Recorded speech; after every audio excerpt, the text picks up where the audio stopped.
Hello guys, एक बार फिर स्वागत है आपका मेरे यूट्यूब चैनल आरएस नोट्स पर। और आज हम नदियों का मोस्ट इम्पोर्टेंट टॉपिक करने जा रहे हैं। उसके मोस्ट इम्पोर्टेंट क्वेश्चंस हैं जो बार बार परीक्षाओं में पूछे गए हैं और आगे भी पूछे जा सकते हैं।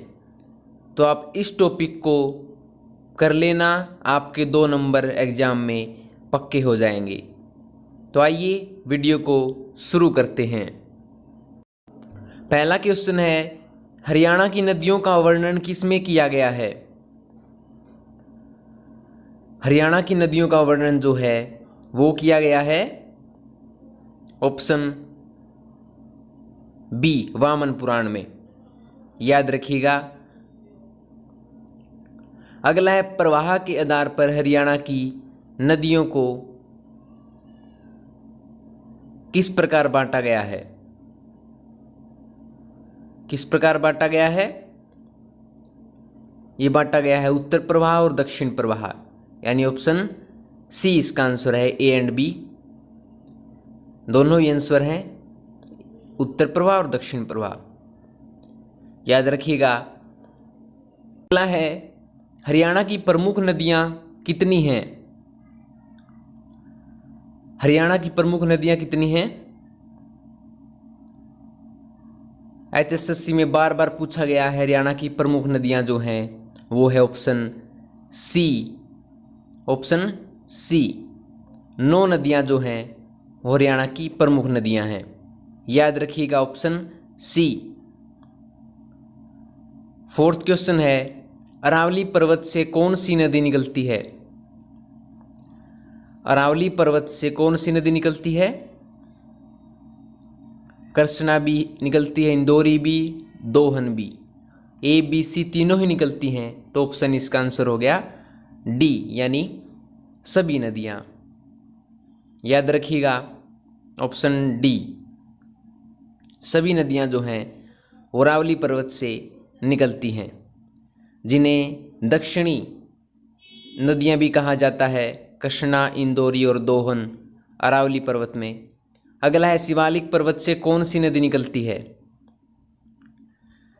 शिवालिक पर्वत से निकलती है जो नदी वो है ऑप्शन ए बी सी तीनों ही नदियां जो हैं शिवालिक पर्वत से निकलती हैं। इसका आंसर ऑप्शन डी, यानी सभी नदियां, मारकंडा, गग्गर और टांगरी।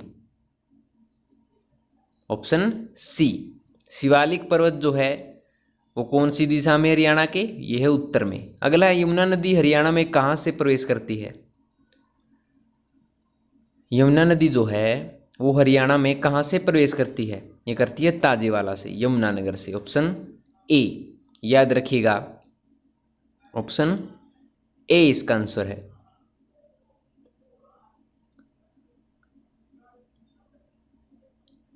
यमुनानगर से यमुना नदी प्रवेश करती है हरियाणा में। अगला क्वेश्चन है, यमुना नदी हरियाणा के किस राष्ट्रीय उद्यान के पास से निकलती है? यमुना नदी हरियाणा के किस राष्ट्रीय उद्यान के पास से निकलती है? किसके पास से निकलती है? ये निकलती है कलेसर, ऑप्शन बी, यमुनानगर से।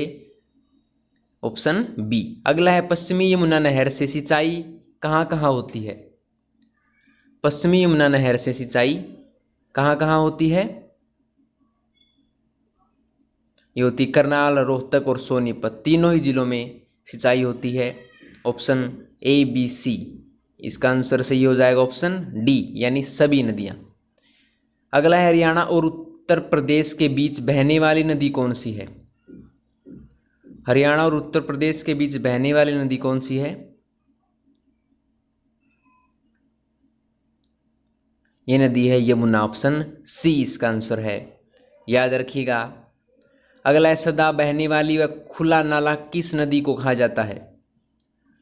सदा बहने वाली और खुला नाला किस नदी का नाम है? ये नाम है सी, ऑप्शन सी, यमुना।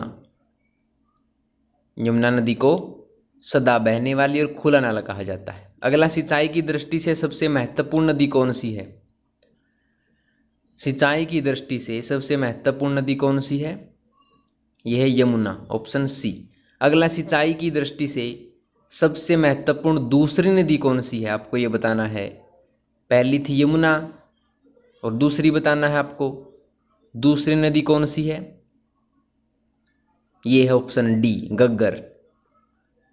याद रखिएगा, घग्गर नदी जो है यमुना के बाद हरियाणा की सिंचाई की दृष्टि से दूसरी महत्वपूर्ण नदी है। याद रखिएगा, ये जो क्वेश्चन है मोस्ट इम्पोर्टेंट क्वेश्चन है, लगभग 5 बार HSSC में बार बार पूछा गया है। अगला है, महाभारत में नरकातारी तीर्थ किस नदी को कहा गया है। महाभारत में नरकातारी तीर्थ जो किस नदी को कहा गया है, ये कहा गया है सरस्वती को। ऑप्शन ए, सरस्वती नदी को नरकातारी तीर्थ कहा गया है महाभारत में। याद रखिएगा, सरस्वती नदी को। अगला है, सिरमौर की पहाड़ियों से कौन सी नदी निकलती है। सिरमौर की पहाड़ियों से निकलती है जो नदी, वो है सरस्वती। Option A. याद रखिएगा, सरस्वती नदी सिरमौर की पहाड़ियों से निकलती है, हिमाचल प्रदेश की साइड से जो होती है। अगला जो क्वेश्चन है वो है, डागशाही की पहाड़ियों से कौन सी नदी निकलती है। डागशाही की पहाड़ियों से निकलने वाली नदी कौन सी है, ये जो नदी है वो है घग्गर। ऑप्शन डी, हिमाचल प्रदेश की साइड से ये नदी आती है। अगला क्वेश्चन है, कालका से कौन सी नदी निकलती है।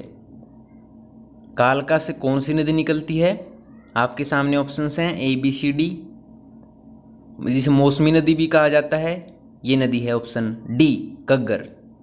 अगर आपको वीडियो पसंद आई हो तो वीडियो को लाइक करें, शेयर करें और RS नोट्स चैनल को सब्सक्राइब करना न भूलें। मिलते हैं अगली वीडियो में, तब तक के लिए धन्यवाद।